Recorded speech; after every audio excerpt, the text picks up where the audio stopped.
On a mis la musique, on a dansé. Et il est parti au bloc sans même me faire un bisou. Donc là, j'ai su qu'il était très détendu et entre de bonnes mains. Donc l'anesthésie en musique au CHPG, ça commence dès la consultation d'anesthésie. Donc on va d'abord débuter la consultation d'anesthésie normalement avec le patient. On va faire tous les actes techniques, poser toutes les questions qu'il faut. Et en fin de consultation d'anesthésie, on va partir sur des choses un peu plus légères, parler un peu de musique et savoir quelle est leur musique préférée. Et dès ce moment-là, on va commencer à leur faire choisir une musique, soit du classique, soit du rock, n'importe quel type de musique, jusqu'à sélectionner précisément la musique qui les intéresse et qui va les rendre bien et les détendre. Et puis il se met dans une sorte de bulle et puis nous on conduit l'anesthésie, on fait une sorte d'induction hypnotique en musique et c'est vrai qu'on a montré des diminutions d'anxiété, des réveils très agréables et des endormissements très agréables et d'ailleurs chaque jour les patients nous en témoignent. Je pensais à autre chose, je pensais pas à l'opération, je pensais aux paroles de la musique. Ça va créer un lien fort entre le patient et les soignants, ça crée une convivialité qui est extrêmement importante et ça va permettre au patient du coup, par cette convivialité et l'humanisation des soins, le patient va être beaucoup moins stressé quand il va arriver au bloc, beaucoup moins anxieux.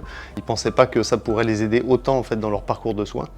Et donc on a mis en place des systèmes pour recueillir un peu l'expérience patient de tous ces patients-là en fait, qui vont répondre en fait en rentrant à leur domicile avec des petites cartes avec un QR code et ils vont donner leurs sentiments sur la musique et l'anesthésie. On a exploité ces données, c'est des données qui sont totalement anonymes pour les patients et on a fait un questionnaire en parallèle pour les soignants et on est quasiment à 100% de soignants qui veulent continuer à prendre en charge les patients en musique. Et concernant les patients, 97% des patients trouvent que c'est réconfortant, bénéfique pour leur prise en charge.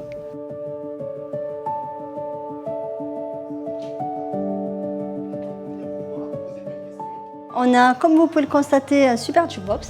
On accueille les patients au bloc viscéral avec de la musique. Notre brancardier, en amont, lui propose la musique qu'il veut choisir. Il vient, il longe les couloirs avec cette musique. Arrivé au bloc, ça permet de créer un lien, de parler musique et moins de l'intervention qui va se passer juste après. Et c'est très apprécié.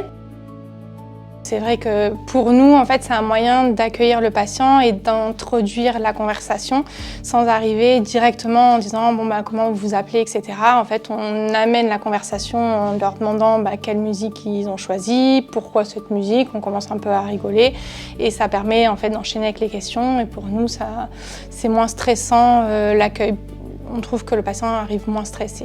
Ça apporte un peu plus de détente. Dans un moment qui est toujours très cadré, protocolisé.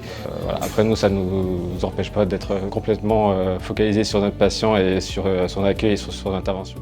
Au-delà du côté très technique, très médical, on essaie aussi d'associer le confort, la détente, que le patient il en ressorte un peu cette espèce de cocooning. Les gens s'occupent de moi, les gens font attention à moi, font à ce que j'aime moi, c'est très personnalisé. Et l'anesthésie va se passer beaucoup mieux, les douleurs, toutes ces choses-là, le ressenti, le vécu sera largement meilleur pour les patients quand ils se réveillent et après l'intervention. Au début j'étais stressée et dès que je suis rentrée dans la salle, j'ai vu tous les objets, ça a commencé à me faire stresser mais vu qu'ils ont mis la musique, ça m'a déstressée. Justement, ça crée une dynamique positive et justement ça crée un lien qu'on ne trouve pas ailleurs, j'ai envie de dire.